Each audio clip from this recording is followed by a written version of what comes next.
Hello everyone, welcome to my YouTube channel. आज मैं आपको NCERT maths class 9th exercise 4.1 से इसका क्वेश्चन नंबर 2 कराऊंगी।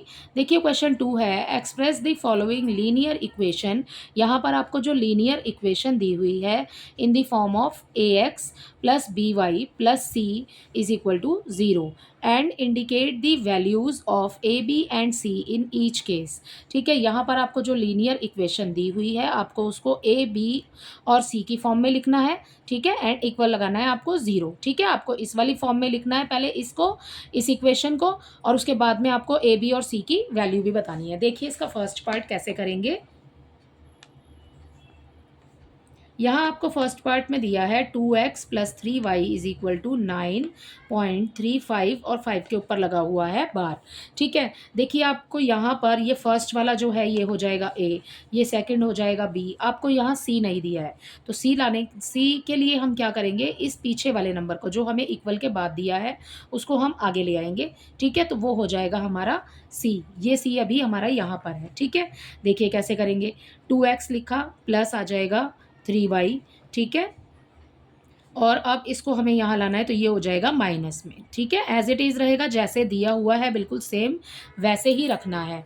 ओके, इक्वल लगा देंगे इसके 0। ठीक है, तो अब ये वाला ये बिल्कुल इस टाइप से हमने लिख लिया है। ठीक है, तो ए की वैल्यू क्या है, आपको वेरिएबल के साथ में जो नंबर दिए हैं वो ए बी सी की वैल्यू में आप लिखेंगे। तो ए की वैल्यू हमें मिल गई है 2। ठीक है, इसके साथ में 2 लिखा है। बी की वैल्यू हो जाएगी हमारी 3। ठीक है, वाई के साथ 3 लिखा है, 3 हो गई इसकी बी की वैल्यू। एंड इसमें सी की वैल्यू हो जाएगी -9.35 और उसके ऊपर लगा देंगे बार। तो इसी के साथ इसका फर्स्ट पार्ट कंप्लीट होता है। ठीक है, अब देखिए इसका सेकंड पार्ट।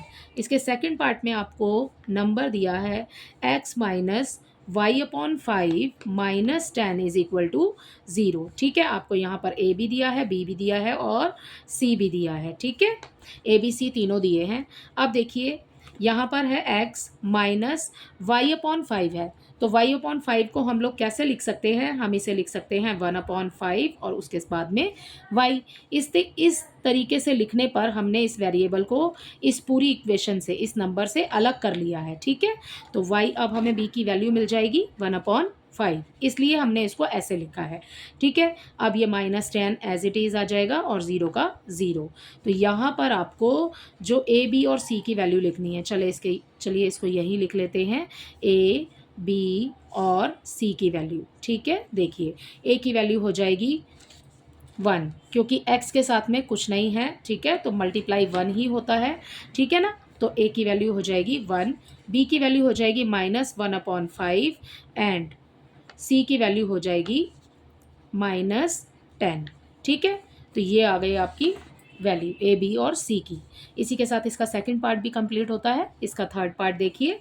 इसका थर्ड पार्ट करने के लिए यहाँ पर नंबर नोट करेंगे, -2x plus 3y is equal to 6। ठीक है, अब ये पहले की तरह ही है, ए दिया है, बी दिया है और सी को आगे लाएंगे हम पहले। ठीक है, तो देखिए -2x प्लस 3y ये हो जाएगा -6 इक्वल 0। ओके, अब क्या करेंगे, अब आपने ए बी और सी की वैल्यू लिखनी है। ए की वैल्यू हो जाएगी -2।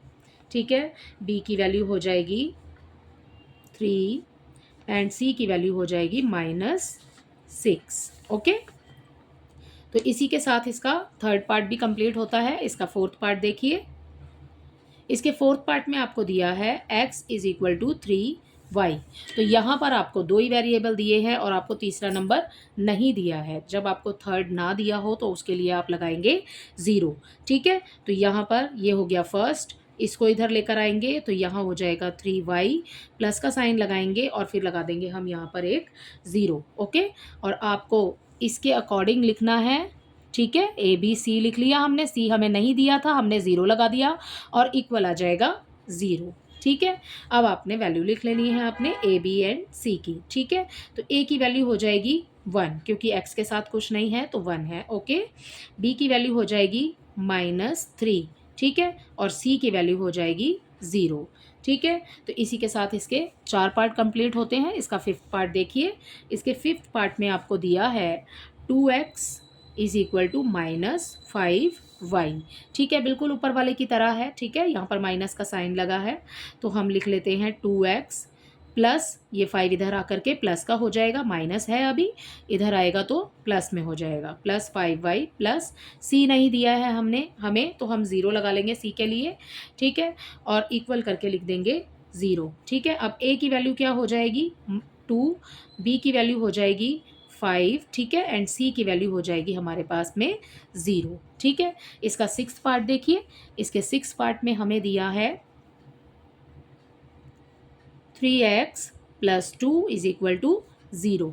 ठीक है, तो क्या करेंगे, ये हो गया a, 3x as it is आ जाएगा, प्लस b क्या है 2। ठीक है, यहाँ पर हमें देखिए 2 जो है वो वेरिएबल के साथ नहीं है, तो ये 2 जो होगा ये होगा c। ठीक है, यहाँ पर हमें y नहीं दिया है तो हम y के लिए लगाएंगे 0 और उसके साथ में लगाएंगे y। ये हो गया x और ये हो गया y। ठीक है, और c हो जाएगा ये वाला 2 और इक्वल आ जाएगा 0। हमें यहाँ मैंने यहाँ पर 0y, इसको y क्यों नहीं माना, क्योंकि देखिए ये विदाउट वेरिएबल है। ठीक है, हमें वेरिएबल के साथ में नंबर लिखना है। ठीक है, तो हमने 0y लिखा। ओके, a की वैल्यू हो जाएगी 3, b की वैल्यू हो जाएगी 0 एंड c की वैल्यू हो जाएगी 2। ठीक है, तो इसी के साथ इसका 6 पार्ट भी कंप्लीट होता है। अब देखते हैं इसका 7th पार्ट। इसके 7th पार्ट में देखिए यहाँ पर आपको दिया है y minus 2 is equal to 0। ठीक है, देखिए इसके लास्ट वाले 6th वाले पार्ट में जो प्रीवियस अभी हमने किया है, इसमें हमें y नहीं दिया था वेरिएबल, तो हमने 0 माना था।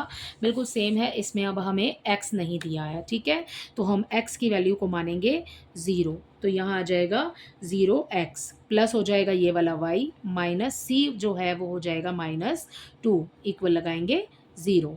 ठीक है, आपको जिसकी भी वैल्यू इसमें नहीं दी है, इसमें पूरे में जब आप इसको इस इक्वेशन की तरह लिख रहे हैं, लीनियर इक्वेशन की तरह लिख रहे हैं, तब आपको करना क्या है, आपको 0 लगा देना है साथ में। ठीक है, और अब देखिए अब a b और c की वैल्यू लिख लेते हैं। a की वैल्यू हो गई 0, b की वैल्यू y के साथ वेरिएबल में नंबर नहीं दिया है हमें, तो b की वैल्यू हो गई 1।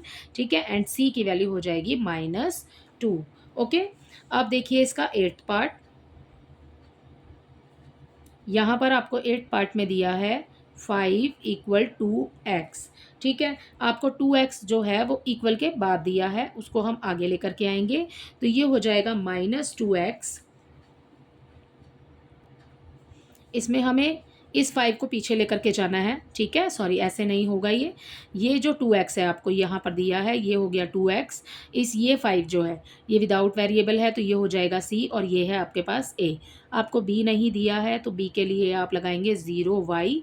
ठीक है, और c चला जाएगा आपका पीछे। ओके, अब इक्वल लगाएंगे और लिखेंगे 0। ठीक है, आपको इस टाइप से लिखना है इसको। तो इसमें a की वैल्यू हो जाएगी 2। ठीक है, y और b की वैल्यू हो जाएगी 0 एंड इसमें c की वैल्यू आपकी हो जाएगी -5। तो ये आपको इस तरीके से करना है। आई होप ये आपको अच्छे से समझ आया होगा। इसी के साथ ये क्वेश्चन कंप्लीट होता है और ये एक्सरसाइज आपकी 4.1 भी कंप्लीट होती है इसी क्वेश्चन के साथ। तो आई होप ये आपको अच्छे से समझ आया होगा। Thank you.